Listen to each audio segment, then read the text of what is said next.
22 minutes now before the top of the hour. Vice President J.D. Vance suggesting energetic diplomacy is what will end the war between Ukraine and Russia. Listen. We are trying to negotiate as much as we can with both the Russians and the Ukrainians to find a middle ground to stop the killing. I think what the president has tried to do here is try to engage in very aggressive, very energetic diplomacy because this war is not in anyone's interest. It's not in Europe or the United States' interest. We don't think it's in Russia or Ukraine's interest to keep going. So we're going to keep on pushing for a diplomatic solution. The problem is, I think Russia thinks it's in their interest. Joining us right now is NATO Ambassador Matt Whitaker. Matt, look at the demands that Russia just hoisted on us. No NATO membership, surrender the whole Donbass region that's been fortified and held off Russian offenses since 2014. I don't see that happening.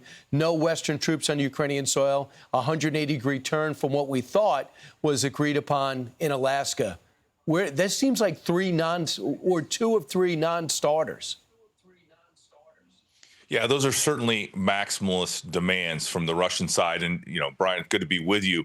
I think what J.D. Vance is saying is absolutely right. President Trump's the only one that could bring Vladimir Putin to the table. He has certainly got our Ukrainian friends in a place where they are willing to, make peace. And I think he's going to keep working it. Before I was a diplomat, I was a lawyer, as you know, Brian, and participated in a lot of mediations. And what you see out of mediators, kind of the role President Trump's playing is trying to get everybody, to give up a little something, get them closer to the middle, get them closer to a deal. And I think that's what you're seeing. And there's so many cards that President Trump can still play, Brian. We obviously we're moving weapons at NATO here, to selling American armaments and munitions to our European NATO allies in Canada, who are then giving them to Ukraine. So that that certainly can be ramped up and is going very well. But we also have tariffs and secondary sanctions. You've seen India not happy that those were put on them. China should be, and Brazil, who are also buying Turkey. Russian oil, should be ready if they, don't help the world bring this to an end. So President Trump has a lot of cards, and I think that energetic diplomacy is exactly right. That's what he's doing. He's bringing all the tools that he has at his disposal. He's playing them appropriately, trying to get the folks to an agreement on peace. Ambassador, the main problem is the reason why the president's had success, in my humble opinion, with the other 6 wars that he stopped is both sides thought they needed to stop. It's how it was going to stop. I don't think both sides think they should stop. It looks like Ukraine is the one. What do you think about Lavrov, who is whatever you think of him, he's an experienced foreign policy person, going on the offensive, sitting down with an American network and saying this ridiculous statement. Watch.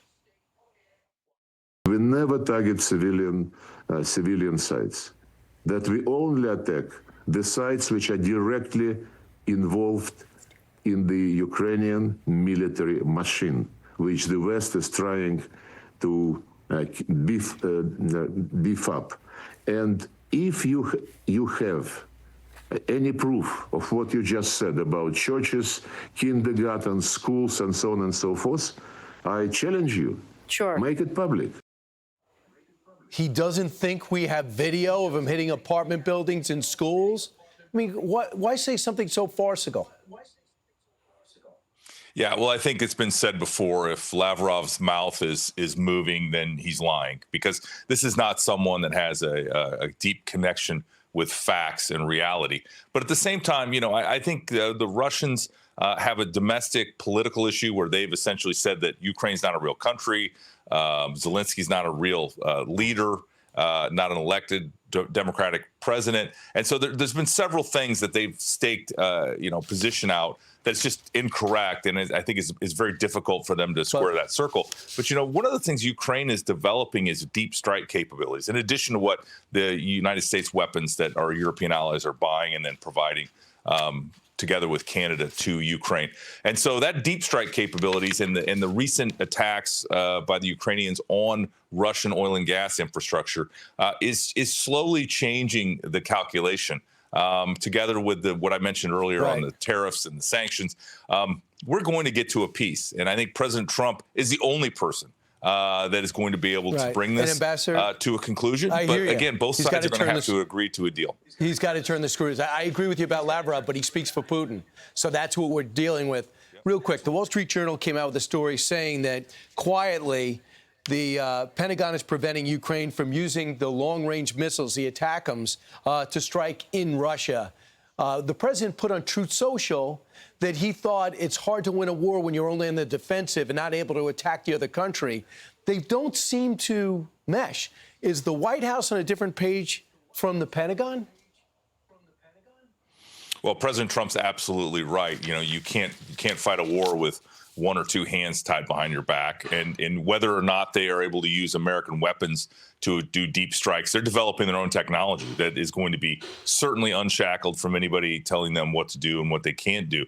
But at the same time, President Trump is a duly elected president of the United States. He gets to decide what the U.S. policies are. And if he thinks that Ukraine should be able to use American weapons that are being bought by our Canadian and European NATO allies to be used for deep strikes, then they'll be used for deep strikes. You got it. Ambassador Matt Whitaker, busy guy these days. Thanks so much. I'm Steve Doocy. I'm Brian Kilmeade. And I'm Ainsley Earhart. And click here to subscribe to the Fox News YouTube page to catch our hottest interviews and most compelling analysis.